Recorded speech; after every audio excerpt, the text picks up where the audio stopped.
रात के 12 बजे का वक्त था। कमलवाड़ी के जंगल किनारे रहने वाली सुनैना अपने घर के अंदरूनी कमरे में अपने सामने एक यज्ञ कुंड जलाकर बैठी हुई थी। कुंड के पास तंत्र की सामग्री, नरमुंड और एक रक्त से भरा कटोरा रखा हुआ था। सुनैना ने यज्ञ कुंड के सामने किसी की तस्वीर रखी थी, जिस पर मंत्र पढ़कर वो बार बार रक्त का छिड़काव कर रही थी। ये सब करते हुए उसके चेहरे पर एक अजीब सी मुस्कान थी, मानो तो जिसका उसने बहुत समय से इंतजार किया है और अब वो उसे मिलने वाला है। यज्ञ कुंड में सामग्री डालते डालते उसने कटोरे में भरा वो रक्त अब यज्ञ कुंड में चढ़ा दिया और अपनी हथेली पर चीरा लगाकर यज्ञ कुंड के सामने रखी तस्वीर पर अपने रक्त की बूंदें टपकाई। और तभी वो बड़ी ही भयानक आवाज में हंसने लगी।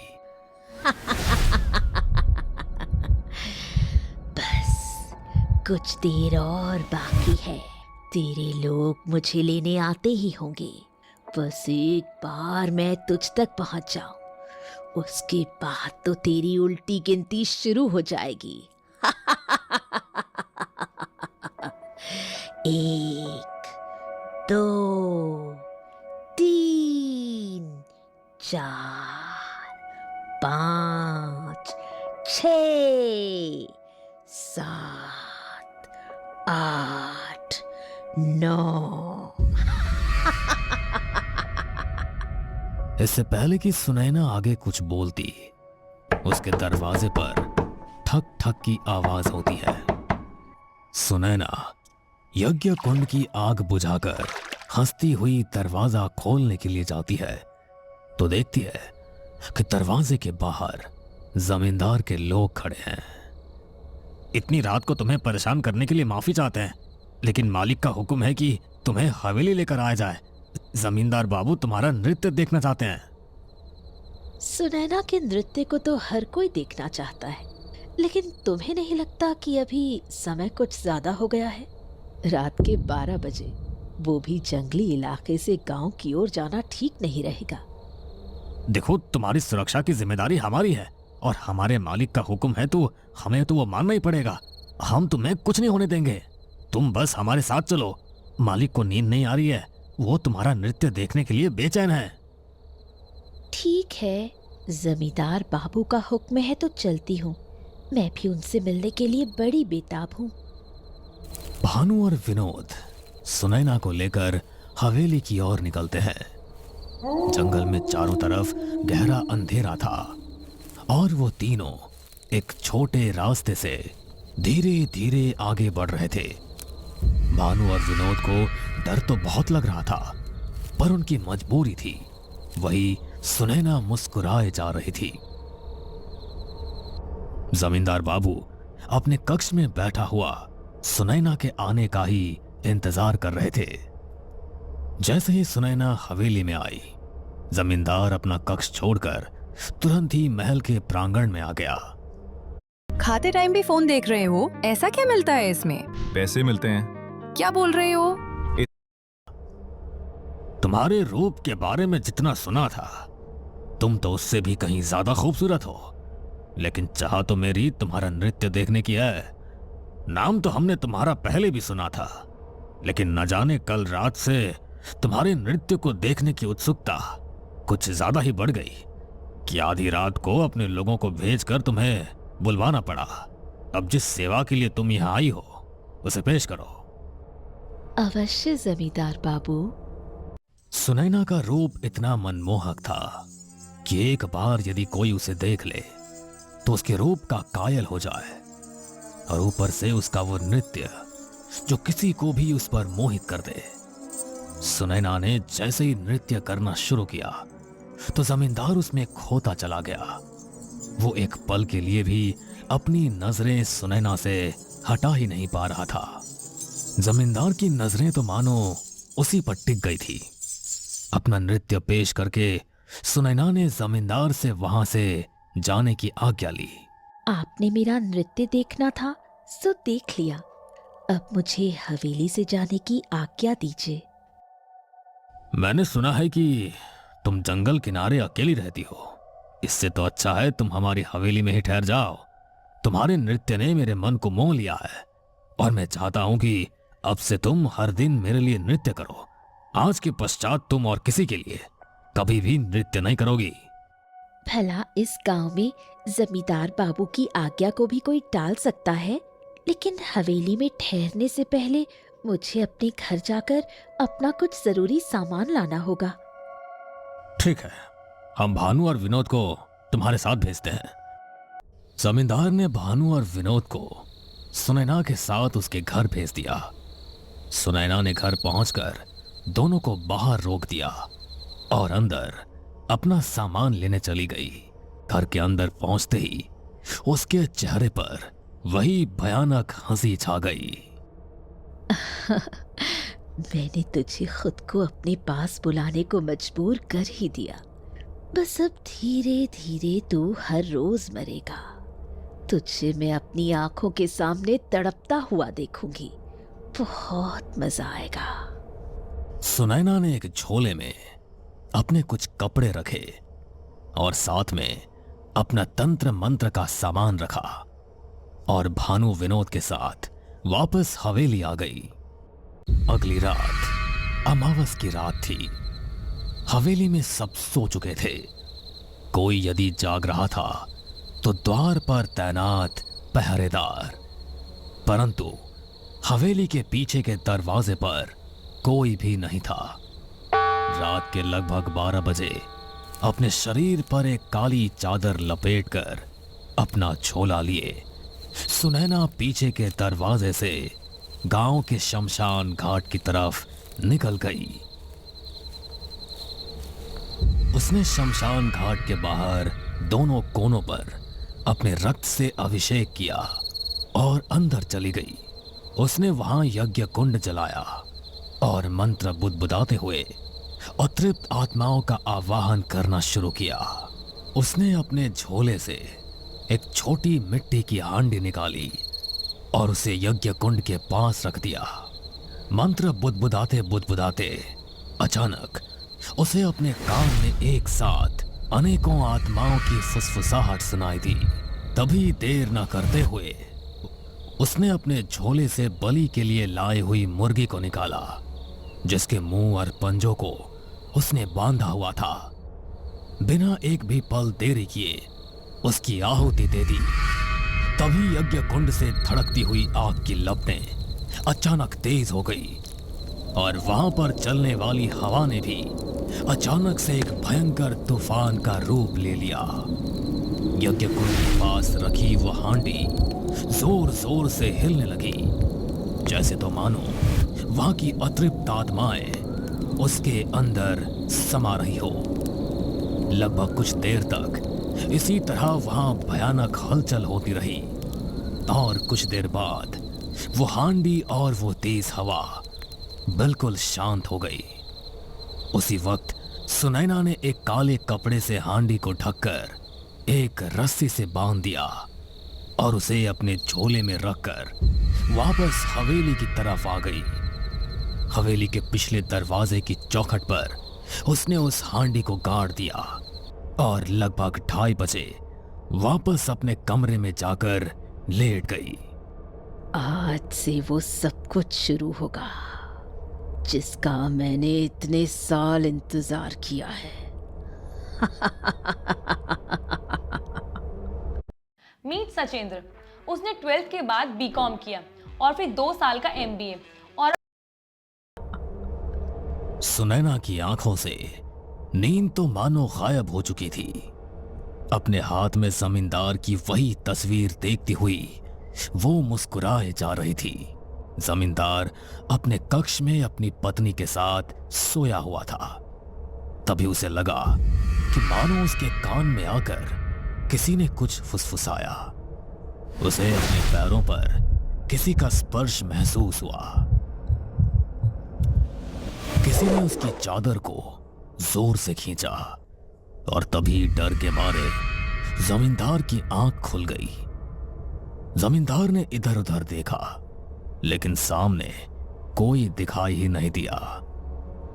तभी जमींदार ने अपनी पत्नी की तरफ देखा, लेकिन पत्नी का चेहरा देखकर जमींदार की रूह कांप गई। उसके पत्नी का चेहरा पूरी तरह गल चुका था और उसके चेहरे का मांस लटककर मोम की तरह पिघल रहा था और उसकी आंखों की पुतलियां पूरी काली हो चुकी थी। कमला के चेहरे की वो भयानक मुस्कान देखकर जमींदार खुद को संभाल नहीं पाया और जोर से चिल्लाया। तभी अचानक कमला का वो भयानक चेहरा जमींदार के सामने से गायब हो गया और पति की चीख से घबराकर कमला की आंख खुल गई। क्या हुआ? क्या हुआ आपको? इस तरह चिल्लाए क्यों आप? कुछ नहीं, बुरा सपना देख लिया था तो अंधेरे में भ्रम हो गया। तुम सो जाओ, सो जाओ। जमींदार का मन अब बेचैन हो चुका था। जो भी उसने देखा, उसके डर के मारे उसको अब नींद नहीं आ रही थी। वो अपने बिस्तर पर बार बार करवटें बदल रहा था। जमींदार ने दीवार की तरफ अपना चेहरा किया। तभी उसे लगा कि दीवार के कोने में खड़े होकर कोई बड़ी ही दुख भरी आवाज में विलाप कर रहा है। किसी के सिसकने और कराहने की आवाज जमींदार के कानों में पड़ रही थी, जो अंधेरे में उस दीवार से चिपका हुआ साफ दिखाई दे रहा था। धीरे धीरे करके वो काली परछाई जमींदार के पास आती जा रही थी और उसका चेहरा अब और ज्यादा भयानक होता जा रहा था। उसके मुंह से टपकता वो लाल खून देखकर जमींदार के होश उड़ गए थे। वो इस हद तक डर चुका था कि उसकी आवाज भी अब उसके गले में दब कर रह गई थी। वो चाहकर भी चिल्ला नहीं पा रहा था। तभी धीरे धीरे आगे बढ़ता वो काला साया अचानक ही उसके सामने आकर खड़ा हो गया और अपनी गर्दन को मरोड़ने लगा। जमींदार ने हिम्मत करके कमला की तरफ देखा, लेकिन अब फिर से वहां कमला नहीं थी। कमला का चेहरा उसी भयानक चेहरे में बदल गया था। जमींदार अब और ज्यादा बर्दाश्त नहीं कर सकता था। वो जोर से चिल्लाया, लेकिन उसके गले से आवाज ही नहीं निकली। तभी वो हड़बड़ा कर उठा और देखा कि कमरे में ना तो कोई काला साया है और ना ही कमला का रूप बदला हुआ है। ये सब क्या हो रहा है? ऐसा लग रहा है जैसे कोई अतृप्त आत्मा हमारे पीछे पड़ गई है। जमींदार की नींद अब उड़ चुकी थी। उसने अपने बिस्तर पर बैठे हुए मंत्रों का उच्चारण करना शुरू किया। धीरे धीरे कमरे का वातावरण कुछ शांत हुआ, लेकिन तभी जमींदार को अपनी खिड़की से खटखट की आवाज सुनाई दी। जमींदार का कमरा पहली मंजिल पर था, इसलिए कोई चाहकर भी उसके खिड़की को बाहर से खटखटा नहीं सकता था। खिड़की पर एक बड़ी भयानक परछाई साफ दिखाई दे रही थी। डर से जमींदार का पूरा शरीर पसीने से भीग चुका था। वो बस सब खुद की रक्षा करने के लिए मंत्रों का उच्चारण किए जा रहा था, लेकिन कोई ना कोई हलचल जमींदार को बार बार विचलित कर रही थी। आधी रात के पहर से सूरज उगने तक वो मंत्रों का उच्चारण करता रहा। सुबह भोजन करने के लिए जब वो अपनी पत्नी के साथ खाना खाने के लिए बैठे, तो उनके सामने उनकी थाली में उनका कटा हुआ सर था, जो उसे देखकर भयानक तरह से मुस्कुरा रहा था। तेरी मौत अब तेरे सामने आ गई है। तड़प तड़प कर मरेगा तू, और अब तुझे बचाने वाला भी कोई नहीं होगा। अपनी आंखों के सामने ये सब देखकर जमींदार ने खाने की थाली को दूर फेंक दिया और पागलों की तरह चिल्लाता हुआ वहां से भागने लगा। Wow, what a change. जमींदार की ऐसी हालत देखकर सुनैना के चेहरे पर एक अलग ही मुस्कान आ चुकी थी। जमींदार भागता हुआ अपने कक्ष में गया, जहां सामने ही एक बड़ा आईना लगा हुआ था। लेकिन जैसे ही उसने आईने में खुद को देखा तो उसके पीछे न जाने कितनी अतृप्त आत्माएं डेरा जमाकर खड़ी हुई थी। डर के मारे जमींदार का पूरा शरीर कांपने लगा था। उसने अपने कक्ष के शीशे को तोड़ डाला और उन कांच के टुकड़ों से खुद पर वार करने लगा। कमला दौड़ती हुई कमरे में आई और जमींदार की हालत देखकर घबरा गई। उसने जमींदार के हाथ से कांच का टुकड़ा छीना और उसे शांत करके बिस्तर पर बैठाया। हमें कल रात से ही आपकी हालत ठीक नहीं लग रही है। हम तांत्रिक बाबा को बुलाते हैं, कुछ ना कुछ जरूर घटा है आपके साथ, तभी कल रात से आपका व्यवहार इतना अजीब हो गया है। मेरी मौत मेरे सामने आ गई है कमला। मैं बहुत जल्द मरने वाला हूँ।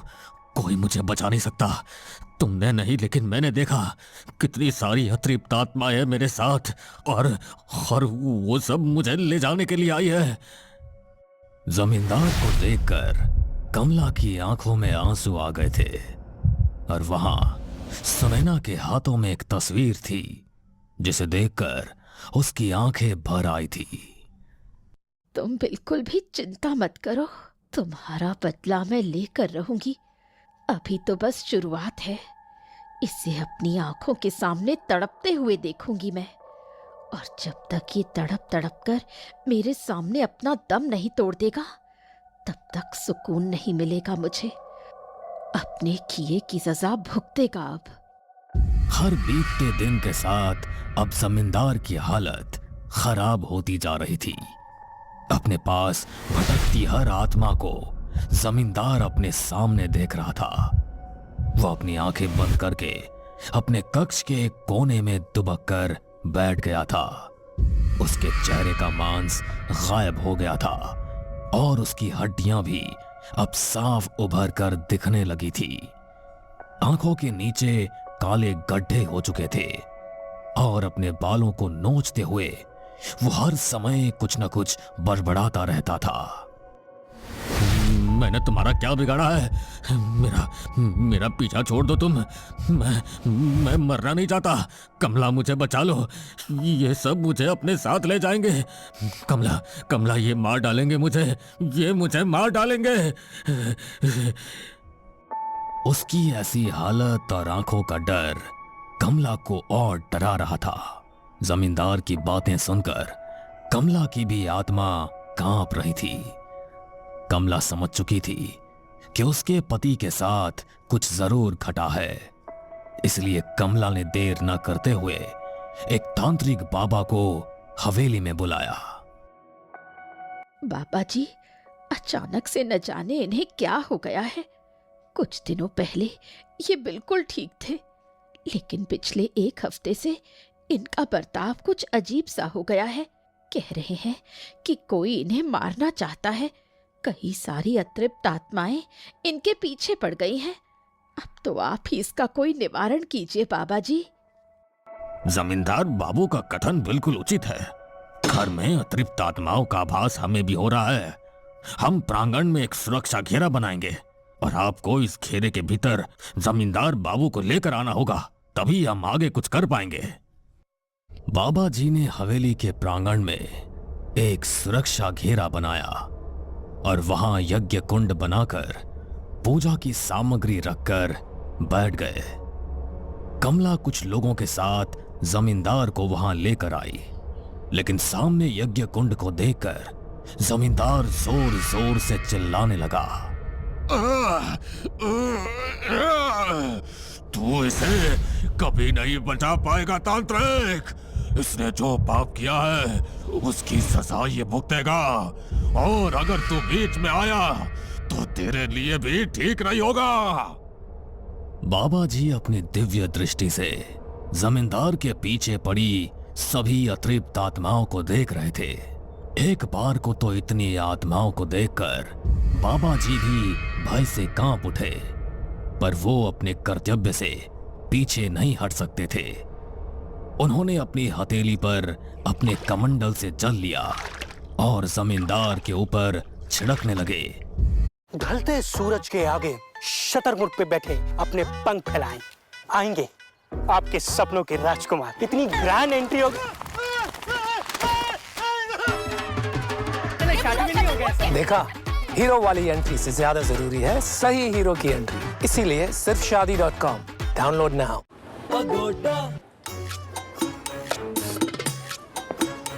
Team meeting, stress eating. लेकिन तभी वो आत्माएं और आक्रामक हो गई। पूरे हवेली की दीवारें डर से चीख उठी। यज्ञ कुंड में जल रही आग की लपटें खुद ब खुद बुझने लगी।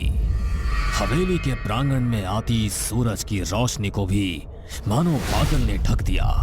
बाबा जी बार बार यज्ञ कुंड में अग्नि प्रज्वलित करने का प्रयास कर रहे थे, लेकिन लाख कोशिश करने के बाद भी अग्नि जल ही नहीं पा रही थी। जमींदार का चेहरा अब धीरे धीरे बदलने लगा। उनका जो चेहरा किसी हड्डियों के ढांचे जैसा लग रहा था, अब धीरे धीरे उनके शरीर की एक एक नस उभर कर दिखाई देने लगी। उनकी आंखों की पुतलियां पलटकर बिल्कुल सफेद हो चुकी थी और वो सभी को देखते हुए बड़े ही भयानक तरीके से मुस्कुरा रहा था। कहा था ना तुझे कि नहीं बचा पाएगा इसे, लेकिन तूने हमारी बात नहीं सुनी। बोला था कि इसे बचाने की कोशिश करेगा तो तू भी मारा जाएगा। इस जमींदार का अंत होना तो निश्चित है, लेकिन उससे पहले अब तेरा अंत होगा। बाबा जी खुद को बचाने के लिए डरते हुए मंत्रों का उच्चारण करने की कोशिश कर रहे थे, लेकिन अपनी लड़खड़ाती आवाज में वो कोई भी मंत्र उच्चारित कर ही नहीं पा रहे थे। तभी हवेली के प्रांगण में गहरा अंधेरा छाने लगा, जैसे तो हवेली के हर एक कोने में उन अतृप्त आत्माओं ने अपना डेरा बना लिया हो। वहां एक तेज हवा चली और बाबा जी जो सुरक्षा घेरा बनाकर उसके भीतर बैठे थे, वो भी अब टूट गया। तभी हवेली की छत पर लगा झूमर अचानक टूटकर बाबा जी के ऊपर आ गिरा और मौके पर ही उनकी मौत हो गई। उन्हें देखकर जमींदार अनेकों भयानक आवाजों में जोर जोर से हंसने लगा। कहा था इसे कि मता बीच में, अब मारा गया ना।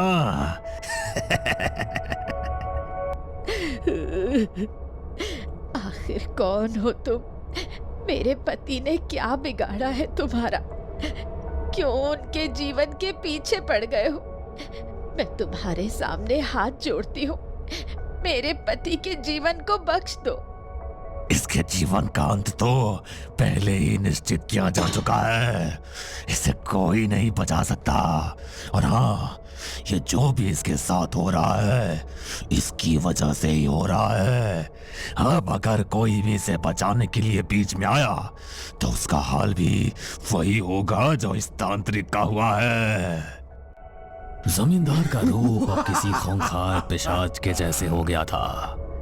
आत्माओं का प्रकोप देखकर हवेली के सभी लोग और नौकर अपनी जान बचाने के लिए वहां से भाग गए। अकेली कमला ही थी जो अपने पति की ऐसी हालत देख नहीं पा रही थी और उन्हें देख देख कर बस विलाप किए जा रही थी।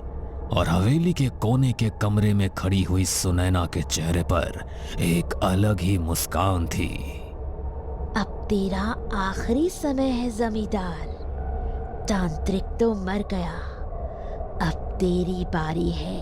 जब तुझे बचाने वाला ही खुद को नहीं बचा पाया तो तू कैसे बच पाएगा? सुनैना ने कमरा बंद किया और कमरे के बीचों बीच एक 4 लौ का दीप जलाया। उसके भीतर उसने अपने रक्त और काले तिल का छिड़काव किया। उसने वहां जमींदार की तस्वीर रखकर एक पूजा करनी आरंभ की। वो जैसे जैसे अंदर मंत्रों का उच्चारण करती जा रही थी, वैसे वैसे जमींदार बाहर तड़पता जा रहा था। उसके शरीर का एक एक अंग अपने आप मुड़ रहा था और उसकी हड्डियों के टूटने की आवाज पूरे हवेली में साफ सुनाई दे रही थी। उसके दर्द की चीखों से कमला का दिल बैठा जा रहा था और हवेली की एक दीवार दहल उठी थी। उसकी तड़पती हुई चीखों की आवाज सुनकर सुनैना के दिल को बहुत सुकून मिल रहा था। अनगिनत अतिरिक्त आत्माओं ने जमींदार को जकड़ा हुआ था। कमला का रो रोकर बुरा हाल हो चुका था। तभी जमींदार ने बड़े ही भयानक आवाज में कमला से कहा, अपनी आंखों के आंसू पोंछो कमला, और इसे आखिरी बार अच्छे से देख लो, क्योंकि इसके बाद ये अपनी अंतिम सांस लेगा।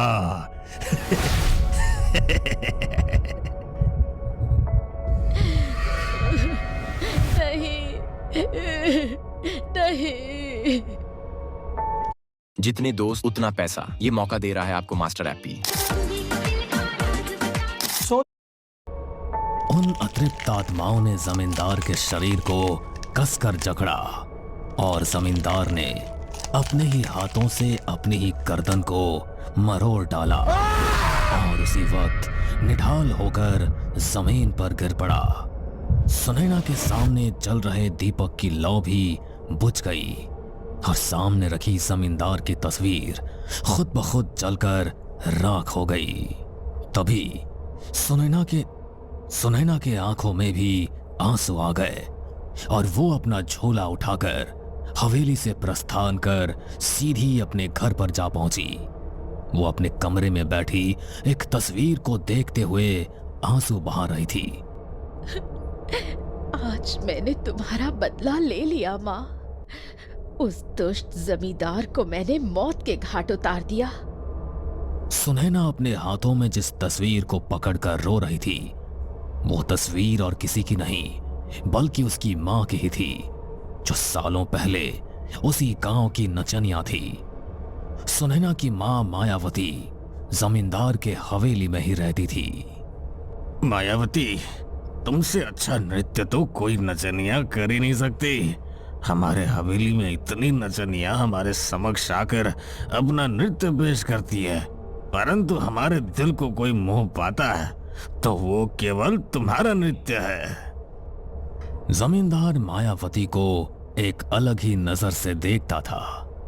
मायावती बला की खूबसूरत थी, इसीलिए जमींदार का दिल उस पर मोहित था।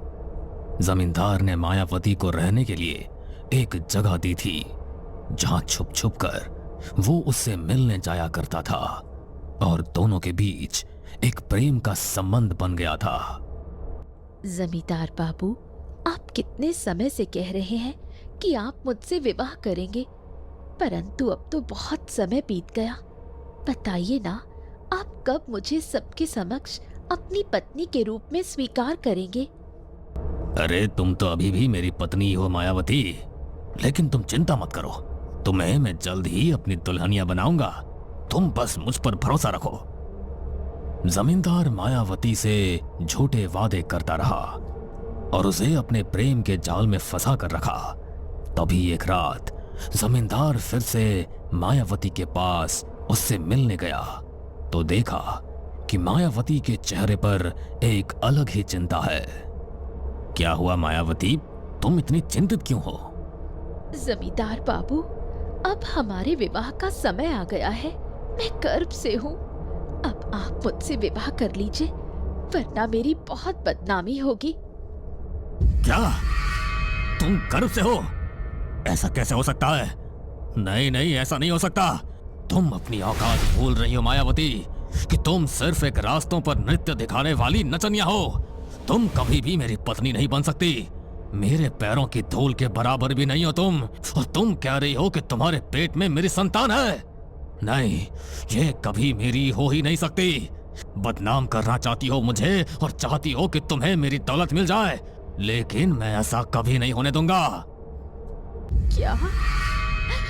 इसका मतलब आपने मुझे केवल अपने मनोरंजन का एक सामान समझा और मैं ना समझ उसे आपका प्रेम समझती रही।